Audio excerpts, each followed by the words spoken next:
What's going on, guys? Your thoughts are automatic. That's it. They are literally automatic.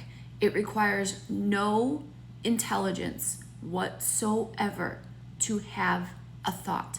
Your thoughts are literally just commentary for your past. It has taken it, your mind has observed, and your thoughts are created based on your perception. So you witness something and your thoughts are generated then based on all of your experiences. So they are automatic. Your thoughts are automatic. They are patterned automatic thoughts. When something is automatic, that means it requires no effort to have a thought.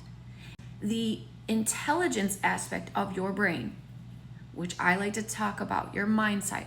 The intelligence aspect is when you have an intention and you deliberately decide what is true or not.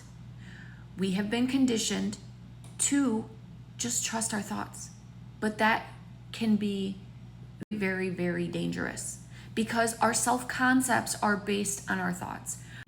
Because we have this automatic commentary going on, a little narrator in our brain, if you do not challenge those thoughts, they will remain the same. You will base all of your life based off of your thoughts. You will base your self-concept off of your thoughts. And your thoughts are automatic based off of the circumstances of your life. So if you listen to your thoughts, which are based off of old experiences, old perceptions, old beliefs, before you knew you could change it, maybe at a time in your life where you were younger, your brain was not fully developed, you didn't have the reasoning skills to be able to make and decide that this was not true for you, then you are essentially being controlled by the circumstances of your life. That is not the way to do it. Yesterday I posted a video and I was talking about making a list. This is actually a method that I got from David Bayer, and he has a book called A Changed Mind. And he talks about primal states, and I know that sounds like a lot, but he basically says you can only be in two states. You can only be in one state of being at a time. You can either be feeling really good or not so good. If you are not feeling so good, then you are not in the state of being that where you're going to experience the preferred things of your life. And this has to do with nervous system response and all of those big words, and they're becoming much more mainstream, talking about having a dysregulated nervous system and all of that stuff. But basically, in these states of being, you are in an empowered state of being or you are not in an empowered state of being. And so by taking a list of the people and the things that you believe about yourself and then writing next to them what the opposite of that is, just like I've talked about in previous videos, your brain is going to look for the evidence to prove you right. So if you are experiencing an interaction with somebody and you've had a lot of experiences with them and you have, we'll say that you thought that they were selfish, okay? And you now, that is a perception, you've decided, it's created a little neural pathway. Now every interaction you have with this person, you will perceive them as selfish. They will say something and your brain will go, yep, see, they're selfish. So the point of writing a list of the people and defining the qualities of them and then stating those as lies is because you have formulated an opinion with a skewed perspective and now it's stuck.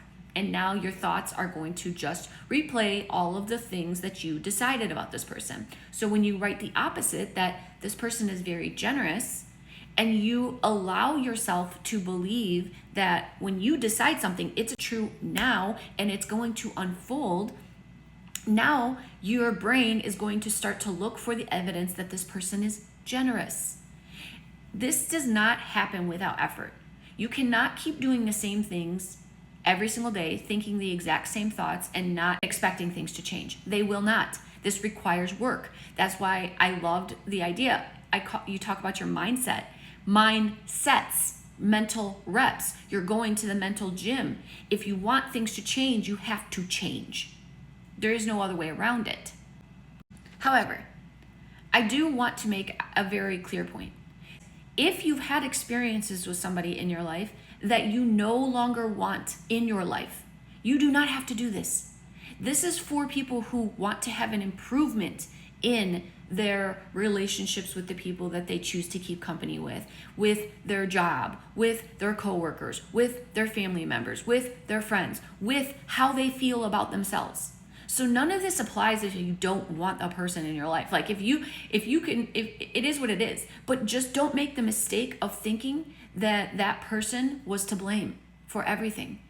If you trace your thoughts back, if you can take an inventory of how you have generally felt around a certain person, in a certain place, doing a certain thing, you were commentating on that entire experience, and the world showed up to reflect it that way. The thing about it is, you may have beliefs, generalizations about people, about women, about men, about children, about rich people, about poor people. You might have general assumptions of what those things mean, and then people show up to play that part, right? So if you have a self-concept that you have to do everything on your own, or that you're always abandoned, or that you always get betrayed, the people in your life will show up to support what it is that you believe about yourself. See?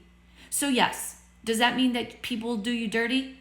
Yeah, it means you're probably going to experience not so great things. If you don't think that people are trustworthy, that means you're going to experience a lot of situations where people show that they are not trustworthy. So, the list is about changing your mind and knowing and trusting and believing that your brain will look for the evidence to support. You did not get into the situation overnight. Although things change now, allow time for things to turn around. Allow time for things to turn around. Imagine you're flying down a highway at 100 miles per hour and you missed your off-ramp 4 miles back. Even if you slammed on the brakes right now, turned around, busted your UE, and headed back in that direction, yes, you're on track, but it's going to take time for it to unfold. Not to mention, it's going to take time for your car to slow down. So you have momentum going this way. You have momentum built in the direction that you have been going. It will take some time for it to slow down and get back on track. But it doesn't happen without you becoming aware that you are off track to begin with. So that's what I got for you today. I know you're having a great day. Keep shining that light because the world needs it. Take care.